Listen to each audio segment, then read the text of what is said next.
powerful enough to riddle their vehicle with ball bearings and turn it and their bodies to a wreckage. The young luminary corporal blown to pieces when he was hit in the gut by the most improbable RPG shot in history.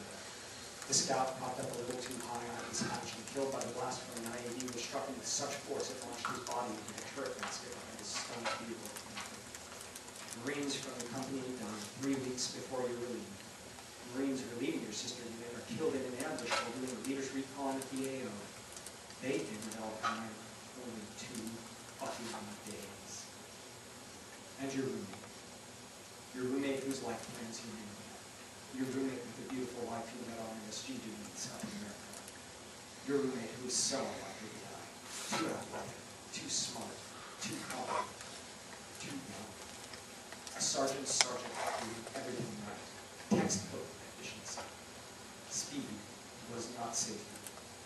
The blast from the IED was it 4 or 555mm artillery shells remotely detonated. Sent his 14-ton Victor airborne. Flicked it like a toy. You were on the shelf 5 miles away when you heard the explosion. You listened to the comm chatter as your Victor raced to the scene to help establish security for the medevac. Your stomach dropped out as you heard them call for the sat phone to contact the casualty officer in the States. Someone was hurt bad or dead. On different freaks, prearranged to avoid eavesdropping by the staff, the VCs and the Victors from other platoons were relaying information about what had happened. The reports were good. The crew was hurt, but not dead. In the end, this wound up being true. When you reached the site, you saw the wreckage. It was astonishing that anyone could have survived. Then you saw a Marine, a hulk of a man, normally impassive, walk to the side of your vehicle with bloodshot, glassy eyes. He climbed up, grabbed your VC by the side of the head, and whispered something that linked into his ear. As he walked away with his head down, your VC turned to you, eyes burning, and said, "You remain standing." Later, in quiet conversation with the Marine who relayed this information to your VC, you learned that your roommate was mercifully unconscious when the first Marine to arrive at his vehicle. The rest of your crew wasn't as fortunate. He survived the blast, but he and his gunner died on the flight to the aid station. His gunner, a perpetual problem child, had popped on a piss test for marijuana before the deployment. He'd been offered 2 choices: discharge from the Marines under other than honorable circumstances, or deployment with the battalion with loss of rank. His decision and his fate were in the minds of later Marines in the same circumstance. An engineer riding in the crew compartment survived the blast with a massive head trauma, only to die 2 months later in a stateside hospital. The driver walked away with only a laceration across his forehead. In hell, there's no avoiding death when she comes for you. The race is not to the swift and the battle to the strong. You can't avoid heroism in that place. It infects you. It creeps into you like the sand that finds its way into your ears, nose, and mouth, so that you're certain that when your brains have been lodged in your bowels still. Hell comes home with your body, mind, and soul. Fatalism, guilt, grief, and the damage of that place. Scars, physical and mental, make the flight back with you. Hell comes back to you in conversations with friends, in songs you hear, in certain sounds, or sometimes just spontaneously. It comes back to you in your sleep. You dissociate. People call you your name, but you're not there. You can't answer. You weep spontaneously in public places when it occurs to you that for no reason other than luck, you're enjoying your life when others equally, or perhaps more deserving, aren't gone. You know that it could just as well have been one of your names on the roster for one of the dead man's seats. You hear about the unfortunates, the ones with severe damage, and you wonder how long it'll be before they're standing on the street corner with a big cardboard sign. You know guys who used to be happy, funny, good husbands, good fathers. Now they're drunks who can't understand why they're so angry or distant towards their families, or why they feel peace and acceptance only in the company of other Marines.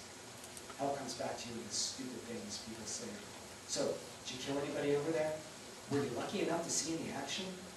Landmines, IEDs, well, at least nobody was shooting at you. Hell is an absence of hope.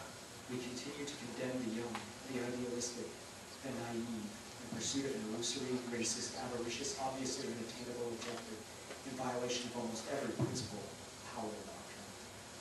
The living keep dying, and the dead haunt the living. We will eventually withdraw, and hell will become a topic for historians and armchair strategists.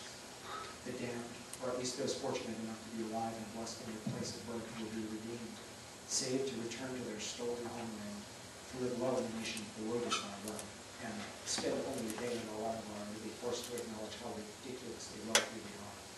taken at the point of a gun from all across the globe. Their redemption is only partial though.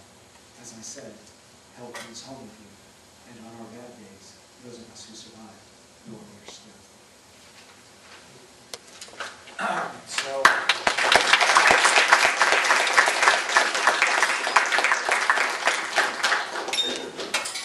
enter is a gift, right?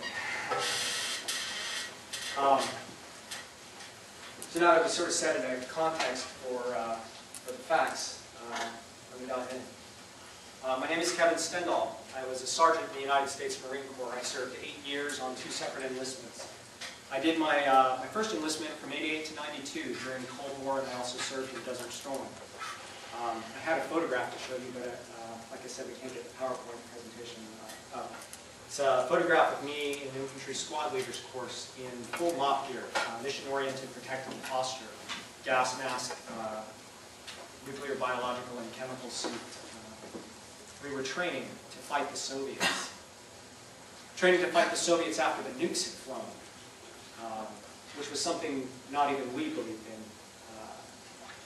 You know, when we went through that training, the idea was that if you would see the flash from the nuke, and you were supposed to drop down on the ground, facing the explosion with your helmet tucked in, so that the blast would roll over your body and hopefully you would survive.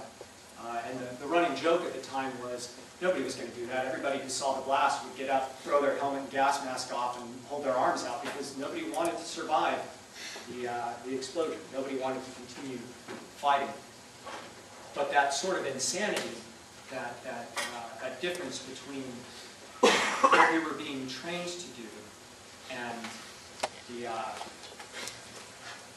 belief of the people doing the training is something that still happens.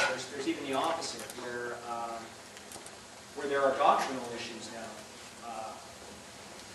understandings of how warfare is fought that differ from the way that we train. And hopefully I'm going to have some time to talk to you about it. Again, I wish I had my PowerPoint presentation to work on. My second enlistment, I re-enlisted after September 11th. My motivation for re-enlisting was sitting on the couch watching Marines who had done my old job, my MLS in the Marine Corps, on TV, seeing images of them in Afghanistan. And across the 10 years that I had been out, I felt like I wasn't pulling my weight. I felt like I wasn't doing my part, that there were other Marines risking their lives, working hard, making sacrifices, and I wasn't doing that. That culture is so strong within the Marine Corps that even after 10 years of civilian life, I was still affected by that idea, that I wasn't doing my part, that I was letting other people down. So I re-enlisted. When I re-enlisted, I was assigned to 1st Battalion 8th Marines in North Carolina. I did my first deployment as part of 1/8 with the 26th Marine Expeditionary Unit. A portion of the MU did go into Iraq, but only for three weeks. Most of the time, the MU did what MUs normally do, special operations and training with foreign militaries. In terms of training with foreign militaries, we trained in Djibouti, in Albania. We made some Liberty stops in Malta and Crete and Spain. And in terms of special operations, we intervened in the Civil War in Liberia. Does anybody even remember that there was a civil war in Liberia the same year that we invaded?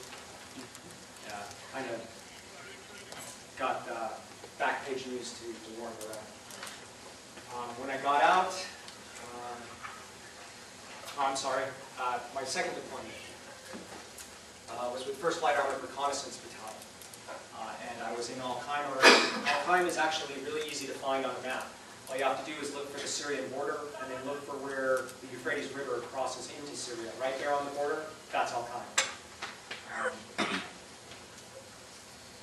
I saw a lot of things when I was there that didn't make sense in terms of the inefficacy of the mission.